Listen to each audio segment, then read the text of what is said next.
Hello everyone, हमने previous video में देख चुके थे कुछ फंडामेंटल्स लिनक्स के, कहाँ कहाँ लिनक्स यूज होता है, कुछ कमांड्स जैसे कि cd, ls, pwd, कंकैटिनेशन के लिए कैट कमांड, ये सारे कमांड्स हम देख चुके थे। तो जैसे जैसे हम जितना प्रैक्टिस करेंगे तो ये कमांड्स ऑटोमेटिकली हमारे मसल मेमोरी में आ जाएंगे और हमारे लिए बहुत इजी हो जाएगा ओपन सोर्स ऑपरेटिंग सिस्टम्स को यूज करना, जैसे कि उबंटू। अब हम देख रहे होंगे कि cd और ls के अलावा भी सिमिलर फंक्शंस के लिए, जिसमें हम फाइल को एक्सेस कर रहे थे, उसके कंटेंट्स को क्या क्या है, हम यूज कर सकते हैं। फाइंड का भी हम यूज कर सकते हैं। This is where Linux start to become a bit more intimidating to approach. Okay, the find command is fantastic in the sense that it can be used both very simply rather complex depending upon what it is you want to do exactly. तो find command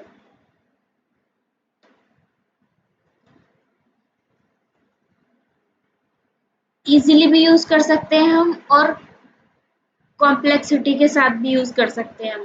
ये depend करेगा अपन क्या करना चाह रहे हैं, task क्या है। however let us stick to the fundamental first. Okay, take the snippet below and we can see a list of directories available to us.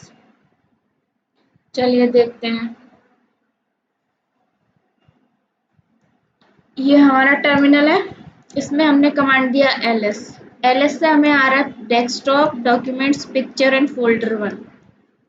जैसे ही हमने कमांड ls दिया तो सारी जो भी डायरेक्टरीज थी वो लिस्ट होके आ गई कि इसमें डेस्कटॉप है, डॉक्यूमेंट्स है, पिक्चर्स है, फोल्डर 1 एग्जिस्ट कर रहा है। Now, of course, directories can contain even more directories within themselves. तो अब हमें पता है डेस्कटॉप के अंदर भी तो कुछ एलिमेंट्स होंगे। So it becomes a headache when we are having to look through every single one just to try and look for specific files. अब इसके अंदर, डेस्कटॉप के अंदर जो भी इसके एलिमेंट्स है उनको भी तो हम सर्च करने के लिए, अगर हम इसी तरीके से करेंगे तो ये थोड़ा कॉम्प्लेक्स हो जाता है। तो हम इस चीज को स्मार्ट वे में करने के लिए हम यूज करते हैं कमांड फाइंड कमांड का इस्तेमाल किया जाता है। Let's start simple and assume we already know the name of the file we are looking for but we can't remember where it is exactly. चलिए अज्यूम कर लेते हैं, हमें पता है हम किस फाइल को एक्सेस करना चाह रहे हैं, लेकिन हमें उसकी लोकेशन नहीं पता है। तो अब एक एग्जांपल लेते हैं। सपोज हमें password.txt की फाइल एक्सेस करनी है, तो हम उसका पाथ फाइंड करने के लिए क्या कमांड यूज करेंगे, फाइंड डैश नेम, और फाइल का जो नेम है passwords.txt।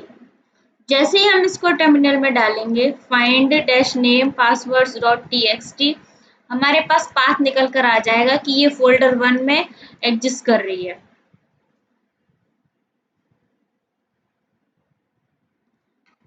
फिर हम देख रहे होंगे find has managed to find the file. तो फाइंड ने क्या किया, हमारे पास उसकी लोकेशन बता दी कि वो जो password.txt है वो फोल्डर 1 में एग्जिस्ट कर रहा है। But let's say we don't know the name of the file and want to search for every file that has extension such as .txt. चलो अब एक सिनारियो ये भी हो सकता है कि हमें नेम नहीं पता फाइल का और हमें बस ये पता है कि फॉर्मेट कौन सा .txt फॉर्मेट की फाइल है। तो अब इसके लिए हम सर्च कर रहे होंगे, जैसे ही हम फाइंड करेंगे तो .txt की सारी फाइल्स हमें निकाल के दे देगा। चलिए ट्राई करते हैं। फाइंड डैश नेम करेंगे *.txt। जैसे ही हमने *.txt करा तो हमारे पास सारी फाइल्स आ जाएंगी जो .txt फॉर्मेट में है, जैसे कि फोल्डर 1 passwords.txt पहली फाइल तो ये हो गई, दूसरी फाइल todo.txt ये कहाँ एग्जिस्ट कर रही है, डॉक्यूमेंट्स में। चलिए अब हम देख रहे होंगे कि फाइंड ने हमें बता दिया कि password.txt तो फोल्डर 1 में है और todo.txt है डॉक्यूमेंट्स में। अब दूसरा कमांड देखते हैं, grep। grep किस काम आता है? Another great utility that is a great one to learn is the use of grep. Grep का क्या use है? The grep command allows us to search the contents of file for specific values that we are looking for.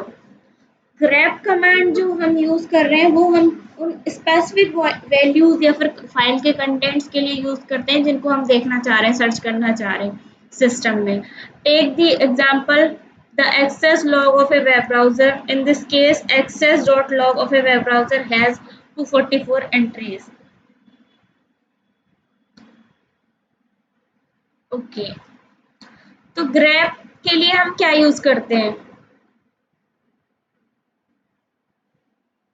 जैसे हमें 244 entries है हमारे इस web server पे, तो जो भी एक्सेस डॉट लॉग की फाइल है उसके लिए हम देखेंगे कि हमने कमांड डाला wc-1 access डॉट लॉग, तो हमारे पास आ गया आउटपुट की 244 एंट्रीज एग्जिस्ट कर रही हैं इसमें एक्सेस डॉट लॉग में. तो ये कमांड हम यूज कर रहे हैं कि कितनी एंट्रीज इसमें एग्जिस्ट कर रही हैं. Using A command like cat is not going to cut it too well here. Let's say for example if we wanted to search this log file to see the things that a certain user or IP address visited, looking through 244 entries is not all that efficient considering we want to find a specific value. अब हमें जैसे कि कोई भी specific value find out करनी है तो हम पूरे 244 एंट्रीज को अगर एक एक करके देखेंगे तो ये बहुत ही टाइम कंज्यूमिंग भी हो जाएगा और उतना एफिशिएंट भी नहीं होगा. So we can use grep to search the entire contents of this file for any entries of the value we are searching for.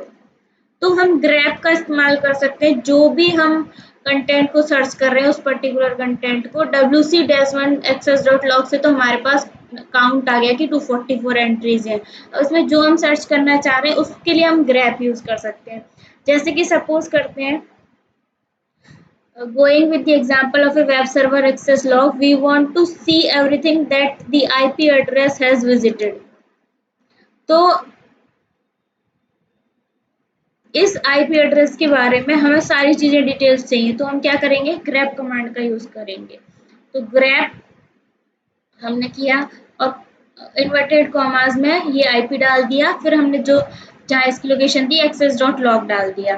तो इसमें हमारे पास आउटपुट आ जाएगा IP जो आ गया हमारा 25 मार्च 2021, टाइम दे दिया ये भी टाइम है और गेट कौन सा HTTP का 1.1 वर्जन मतलब HTTP और ये इसकी डिटेल्स आ गई. मोजिला जो हमारा है ब्राउजर आ गया एंड लिनक्स पे आ गया, एंड्रॉयड पे आ गया, मोटो G4 पे आ गया. तो ये सारी डिटेल्स आ गई इस IP के लिए. grep has searched through this file and has shown us any entries of what we have provided that is contained within the log file or for the IP. तो इस IP के लिए जहाँ जहाँ मतलब जिस उससे एक्सेस किया गया है grep ने हमें सारी इंफॉर्मेशन ला के दे दी इसकी लॉग्स की. अब देख लेते हैं question. Use grep on access.log to find the flag that has a prefix of thm. And what is the flag? Note the access.log file is located in the home try.me directory. Okay. तो ये हमें एक वो दिया हुआ है question. इसके लिए हमें access.log के लिए grep कमांड का यूज करना है. तो इसको आप खुद करेंगे और आंसर इसका ये है thm access. आप ये वेबसाइट करके इजीली आप कर सकते हैं अपने उसमें वर्चुअल मशीन में. So this was all about this video. Next video में हम देखेंगे introduction to shell operator. Shell operators क्या होते हैं. तो विद दिस टास्क 6 तो हो गया हमारा कंप्लीट. चलिए मिलते हैं नेक्स्ट वीडियो में. Thank you so much.